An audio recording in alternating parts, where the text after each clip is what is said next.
Bonjour à tous. Et oui, je suis vivant. Je reviendrai sur mes raisons d'inactivité et le futur de la chaîne en fin de vidéo. Déjà, je voudrais vous remercier ça.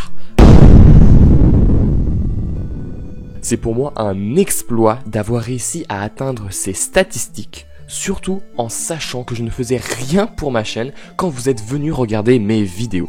Le pire, c'est que je crois connaître les raisons de cette explosion. Aujourd'hui, j'aimerais revenir justement sur la vidéo, l'iceberg de Five Nights at Freddy's, et d'apporter certaines corrections sur certaines de mes paroles. Surtout un élément en particulier. Mais bref, commençons. Première correction. La boîte ouverte dans FNAF World. Lorsque je parle de la boîte ouverte dans FNAF World et je dis qu'il n'y a rien derrière, c'est faux. En vérité, un bout de code a été découvert à propos de cette boîte. Toutes les 1 seconde, le jeu va ajouter à la boîte dans sa valeur modifiable A, une valeur cachée au joueur dépendante à la boîte, 7 fois un chiffre compris entre les valeurs 0 et 10. Mais c'est tout. Donc, peut-être qu'à la base, le créateur Scott Cawthon voulait faire quelque chose avec cette valeur, mais a décidé de ne pas le faire, laissant cet événement dans le code sans explication. Décidément, cette boîte a plein de mystères.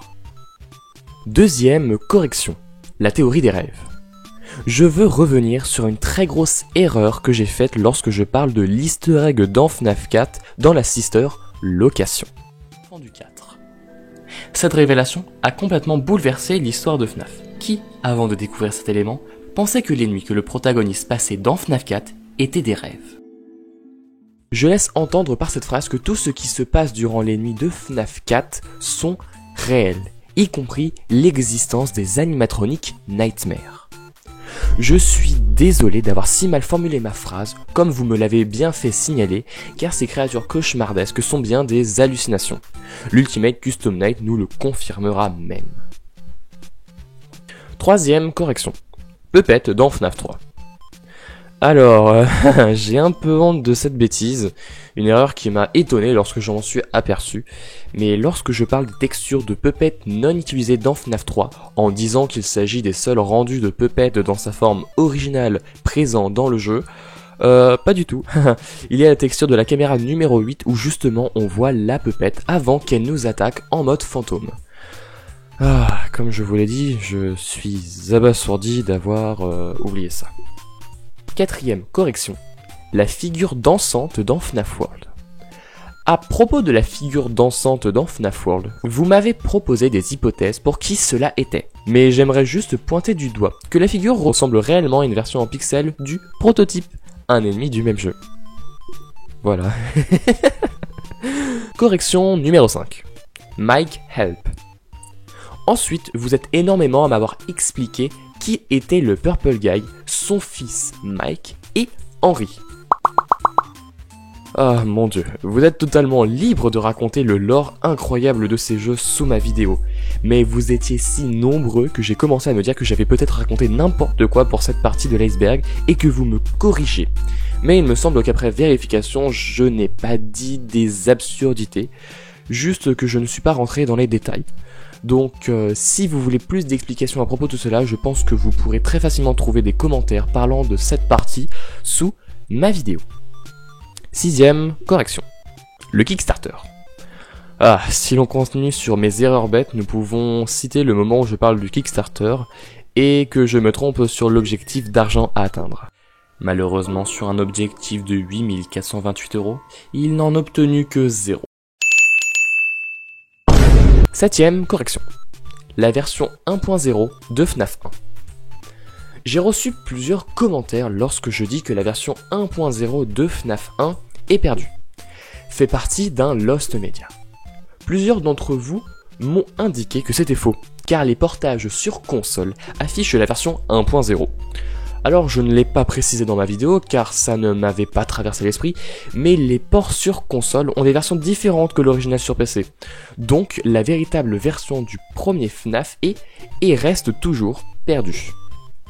En revanche, il m'a été indiqué que la version 1.0 a bien été dans les mains d'individus, et par chance, l'un d'entre eux a réussi à poster une vidéo présentant le jeu dans sa version la plus jeune, jamais donnée au grand public. Cette vidéo a été postée par un petit youtubeur insignifiant, au nom de Hello everybody, my name is Markiplier.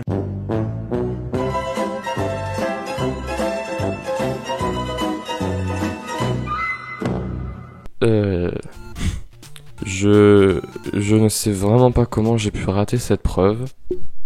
Honte à moi. Déconfirmant toutes les théories disant que la version 1.0 possédait le système de vie ou ancienne caméra. Ah, mais bref. Maintenant, il est temps de parler de l'élément qui m'a fait faire cette vidéo. Le fait que t'as fait une faute update? Hein, quoi, mais... Plus sérieusement, il s'agit du cas Xcrim6. Je pense avoir réussi à élucider ce mystère. Il n'existe pas. Non, cette fois ce n'est pas une blague. Je pense que cette chose n'est rien d'autre qu'une histoire que j'ai absolument voulu résoudre et y trouver un sens logique. Tout commença en été 2020 lorsque je regardais sur Google des icebergs sur FNAF et de la signification de certaines parties de l'iceberg. Jusqu'à ce que je tombe sur cette montagne de glace gargantuesque et que je tombe sur l'entrée Xcrim6 en ne pensant alors qu'il ne s'agissait que du vent. En revanche, quelques mois plus tard, il me semble que sur je ne sais plus quelle plateforme, une personne expliquait ce qu'était Xcrim6. Ensuite, sous la section commentaires d'une explication d'un iceberg de FNAF, celui-ci présentait l'élément en question. Un inconnu expliquait encore une fois ce que Xcrim6 signifiait. Malheureusement, il m'est impossible de retrouver la première explication que j'ai vue, car mon cerveau a effacé presque toute preuve que je l'avais trouvée, et le commentaire de l'inconnu étant désormais sous une vidéo supprimée. Mais je suis presque sûr que ces personnes disaient que Xcrim6 ne symbolisait qu'une sorte de petite histoire terrifiante du fait que les jumpscares des animatroniques normaux dans FNAF 1 et celui de Golden Freddy s'appellent respectivement Xcrim et Xcrim 2. Xcrim6 aurait justement été un son secret et terrifiant, et d'autres ribambelles de détails et péripéties que l'on peut souvent retrouver dans ce genre de rumeurs. Mais voilà. La partie où je vous parle de la seule explication que j'aurai à propos de cet élément dans ma vidéo ne s'agit que d'une autre histoire complètement hors contexte d'une personne ayant rencontré un glitch dans FNAF 1 sur mobile. Ah là là là là. Désolé d'avoir divulgué de fausses rumeurs. En plus, je sais très bien que j'aurais pu m'en rendre compte si j'avais juste passé 5 minutes de plus à réfléchir dessus. Mais voilà. Au moins, on peut dire que ça faisait un bon final pour finir la vidéo. Ah, et voilà. Ceci marque la fin des corrections d'une vidéo qui a l'air de vous avoir plu. Du moins, à part ma voix, mais bref. Ah, je sais que je n'ai pas été actif du tout durant cette fin 2021 et début 2022. J'ai juste eu le combo manque de motivation plus raz-de-marée de devoirs qui m'ont vraiment bloqué pour les vidéos, et j'ai eu d'autres complications au fil de ces mois qui n'ont vraiment rien arrangé du tout. Mais je pense avoir retrouvé assez de motivation pour travailler sur ma chaîne. D'ailleurs, ça fait très longtemps que je n'ai pas fait de montage, donc j'espère qu'il sera potable pour cette vidéo. Ah, mais bref. Le script de mon prochain iceberg est bientôt fini. Un sur Shoot Quest est en préparation. Et j'ai déjà certaines idées pour des futures vidéos. Donc j'espère que je pourrai vous offrir du contenu plus régulier à partir d'aujourd'hui.